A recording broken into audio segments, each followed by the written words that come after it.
Are you looking to make a podcast like your favorite creators but don't know where to start? Well, apart from a great idea, the next most important thing you'll need is the right gear. There's plenty of options out there, and choosing the right equipment can be daunting. So let me walk you right through it. Each of the hosts and guests speaking on your podcast will need their own microphone. If you share a mic, it's nearly impossible to balance your volume levels and mix your podcast later on, which is critical for a professional sound. Firstly, you'll want to choose between XLR or USB. If you're looking to record more than one person at a time, we recommend going with the XLR microphones. You can connect multiple XLR mics to a mixer, console, or interface to get independent control of each of your guests' volumes as you record. There's a huge range of XLR mics to choose from, and part of the decision comes down to preference.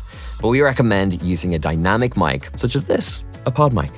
Dynamic mics are less sensitive than condenser mics. This means they won't pick up as much noise from around the room or chatter from other guests. Just be sure to talk close to the mic for that rich broadcast tone, and to avoid having to boost your levels later, which can introduce extra noise.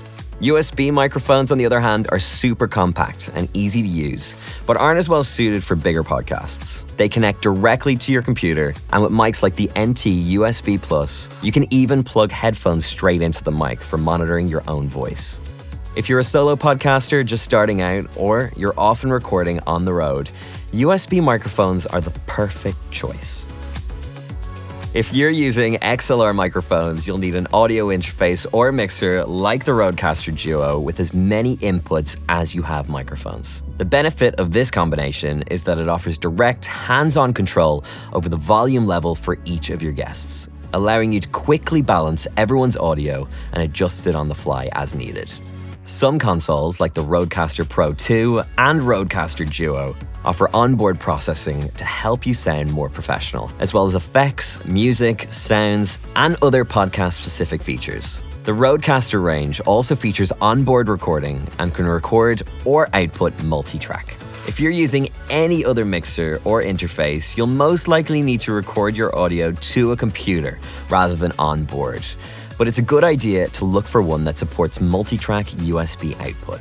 This means that each guest's voice will be recorded to a separate channel, allowing you to further balance, mix, and process your podcast after it's recorded.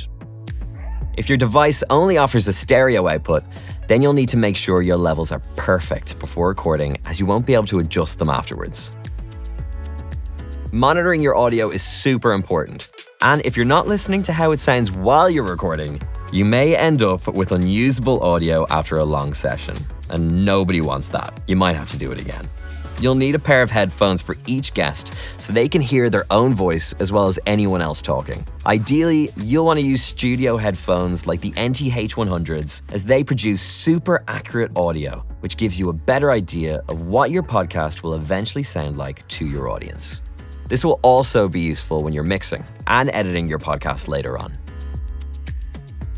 While they're not the first thing you think about when you're setting up your podcast, accessories are critical for any audio production. You'll need XLR or USB cables for each of your microphones, depending on which setup you go for. And having at least one spare on hand can save you a lot of hassle. It's a good idea as well to use pop filters on each of your microphones, like this one right here, to reduce the impact of plosives. Plosives are short puffs of air that can distort your microphone.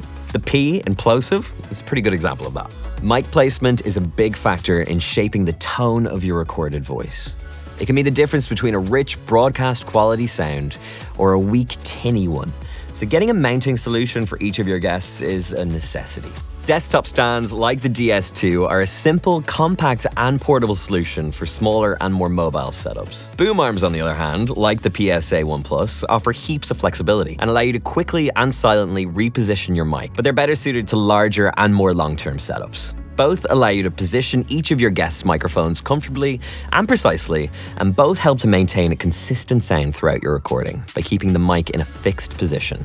They're also excellent at minimizing rumbles and vibrations from when someone bumps the desk.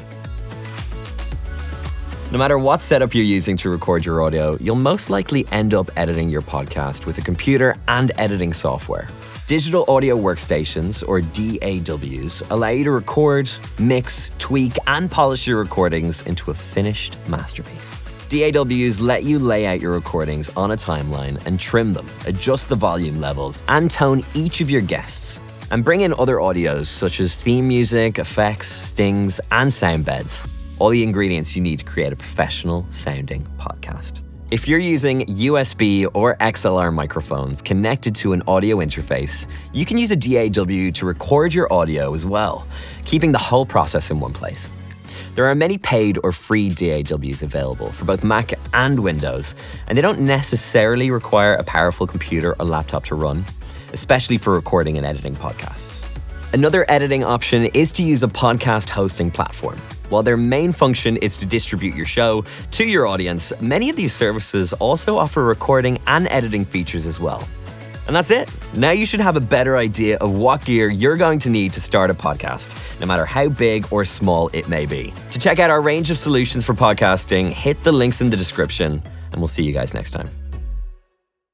Which can induce... Sorry, I'm talking to myself. I can hot relate. I know, I hear you at your desk. Can't wait for Taylor Swift. I know, me too. If you're using... definitely loosen up more.